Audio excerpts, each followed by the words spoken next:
we provide you the platform to turn your dreams into reality. Give wings to your aspirations with KR Mangalam University. Jabalpur हादसे का वो मंजर जहां मौत भी ममता को ना हरा सकी और लहरों के बीच मां की आखिरी पकड़ वैसी ही बनी रही और अंत में एक ही कब्र में मां और बेटे को हमेशा के लिए पनाह दी गई। नमस्ते, मेरा नाम है अंशुल शर्मा और आप देख रहे हैं दैनिक जागरण। कुछ कहानियां ऐसी होती हैं जिन्हें सुनाते हुए रूह कांप जाती है और कलेजा छलनी हो जाता है। आज की खबर जबलपुर के उसी बरगी बांध हादसे से जुड़ी है जिसने न केवल पूरे देश को झकझोर दिया बल्कि ममता की एक ऐसी मिसाल पेश की जिसे सुनकर पत्थरों का दिल भी पिघल जाए। ये कहानी है उस माँ की जिसने मौत के खौफनाक मंजर में भी अपने कलेजे के टुकड़े को अकेला नहीं छोड़ा।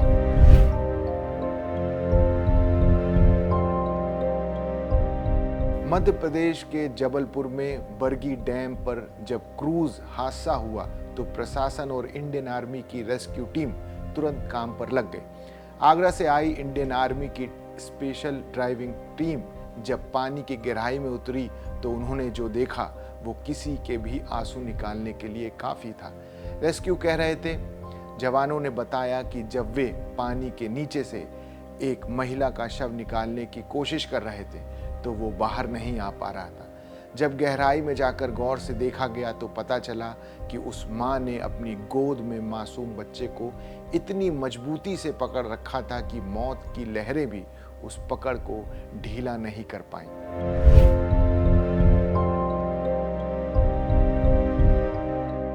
शनिवार का दिन दिल्ली की मायापुरी स्थित खजान बस्ती के लिए एक कभी न भूलने वाला काला दिन साबित हुआ। जब एम्बुलेंस के सायरन की आवाज तंग गलियों में गूंजी तो वहां मौजूद हर शख्स की आंखें छलक उठी। मसीही परिवार की 3 पीढ़ियों के शव एक साथ घर पहुंचे।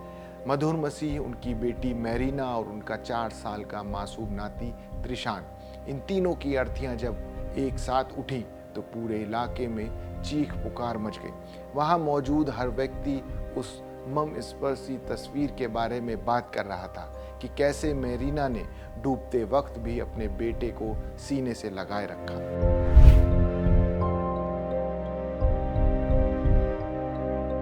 लहरों के थपेड़े और मौत का मंजर भी मैरीना की ममता को कमजोर नहीं कर पाया। इस दृश्य ने हर किसी का दिल भी चीर दिया था। परिवार ने तब एक बहुत ही भावुक फैसला लिया। उन्होंने तय किया कि जिस ममता ने मौत के कठिन वक्त में साथ नहीं छोड़ा, उसे विदाई भी एक साथ ही दी जानी चाहिए। इसी फैसले के बाद द्वारका स्थित ईसाई कब्रिस्तान में मां मैरीना और उनके बेटे त्रिशान को एक ही कब्र में दफनाया गया।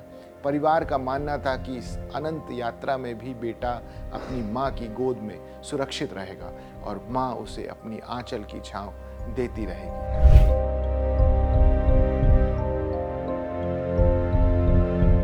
इस हादसे ने पूरे मसीही परिवार को उजाड़ कर रख दिया है। परिवार के मुखिया जूलियस मसीह, उनके दामाद प्रदीप और मासूम पोती सिया इस वक्त उस स्थिति में नहीं हैं किसी से बात कर पाएं। अपनी आंखों के सामने अपने पूरे परिवार को लहरों में समाते देखने का सदमा इतना गहरा है कि उनके पास शब्द नहीं बचे। जब आसपास के लोगों ने उन्हें सांत्वना दी तो उन्होंने हाथ जोड़कर सिर्फ इतना कहा कि शोक मनाने दिया जाए, वे बाद में बात करेंगे। अपनों को खोने का ये दर्द उनकी आंखों में साफ देखा जा सकता था।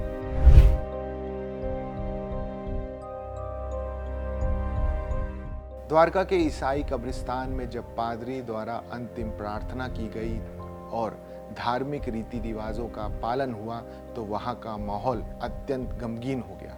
जब परिजनों ने कांपते हाथों से ताबूतों पर मिट्टी डाली तो पूरा कब्रिस्तान सिसकियों से गूंज उठा। वहां खड़े हर इंसान की जुबान पर बस एक ही दुआ थी, ईश्वर ऐसा दुख किसी को ना दे।